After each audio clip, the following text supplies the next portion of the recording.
আসসালামু আলাইকুম রহমতুল্লাহি ওয়া বারাকাতুহু। আলহামদুলিল্লাহি রাব্বিল আলামিন ওয়াসসালাতু ওয়াসসালামু আলা নবিয়িনা মুহাম্মদ ওয়া আলা আলিহি ওয়া সাহবিহি আজমাইন ওয়া মান তাবিআহুম বিইহসানিন ইলা ইয়াউমিদ্দিন, আম্মা বা'দ। সমাজসুধী, আমরা অনেক সময় যখন জামায়াত হয়ে কোনো জায়গায় কোনো বৈঠক করি, তখন আমরা সালামের পরে মুসাফাহা করার প্রতি বিশেষভাবে সচেষ্ট হই, চেষ্টা করি মজলিসের সবার সাথে মুসাফাহা করার।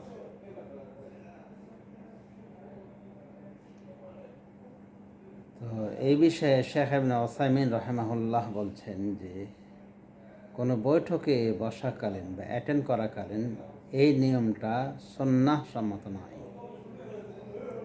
অর্থাৎ বৈঠকে এসে বৈঠকের সবার সাথে আপনি মুসাফা করবেন, এটা সুন্নাহ পদ্ধতি না। রাসূলুল্লাহ সাল্লাল্লাহু আলাইহি ওয়াসাল্লাম এমনটা করেননি, সাহাবায়ে কেরামদেরও কেউ করতেন না।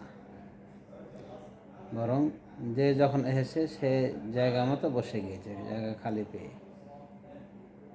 তো মজলিসে এসে হাজির হলে বাস আপনি বসে পড়বেন, সালাম দিয়ে বসে পড়বেন। তাও বৈঠকে আলোচনা চলাকালীন অত জোরে সরে সালামও দেবেন না, মোটামুটিভাবে সালাম দেন, মধ্যম কণ্ঠে। আরেকটি বিষয় যে শেখকে প্রশ্ন করার সময় বা যে আলেম আলোচনায় রয়েছেন, আলোচনার শেষে যে প্রশ্নোত্তর পর্ব থাকে, অনেক সময় দেখা যায় যেই প্রশ্ন করে সেই সালাম দেয়, যেই প্রশ্ন করে সেই সালাম দেয়। তো শেখ ইবনে উসাইমিন রাহিমাহুল্লাহকে একজন সালাম দিলেন দেখলাম। তো উনি সালামের উত্তর নিলেন বটে, তবে বললেন যে এটা সুন্নাহ তরিকা নয়, যে আপনি প্রশ্ন করলেই সালাম দেবেন, প্রশ্ন করলেই সালাম দেবেন। বা প্রশ্নকারী ওই বৈঠকে আছে, আগে থেকেই আছে, কিন্তু যখন প্রশ্ন করছে সালাম দিচ্ছে, এ প্রশ্ন করছে এ সালাম দিচ্ছে, মানে প্রশ্নের আগে সালাম। তো শেখ ইবনে উসাইমিন বলছে এটাও সুন্নাহ তরিকা নয়। সাহাবায়ে কেরাম রাসূলুল্লাহ সাল্লাল্লাহু আলাইহি ওয়াসাল্লামকে সরাসরি প্রশ্ন করেছেন, রাসূলুল্লাহ সাল্লাল্লাহু আলাইহি ওয়াসাল্লাম উত্তর দিয়েছেন। এখানে সালাম দেওয়া দিয়েই সালামের বিনিময় হয়নি।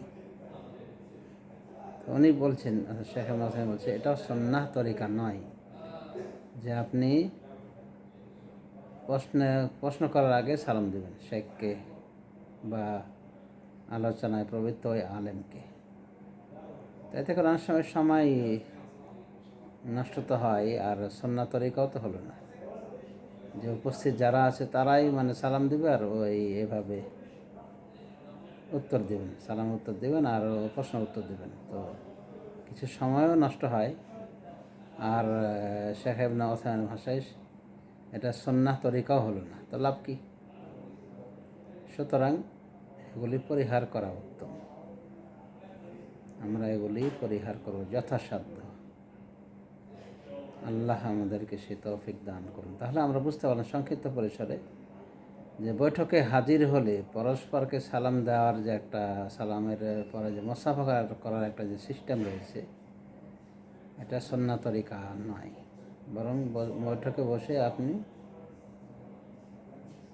স্বাভাবিকভাবে বসে পড়েন, বৈঠকে এসে নিজ মতো জায়গা গ্রহণ করে নেবেন বা আপনার জন্য সংরক্ষিত আসনে আপনি উপবিষ্ট হবেন, বসবেন।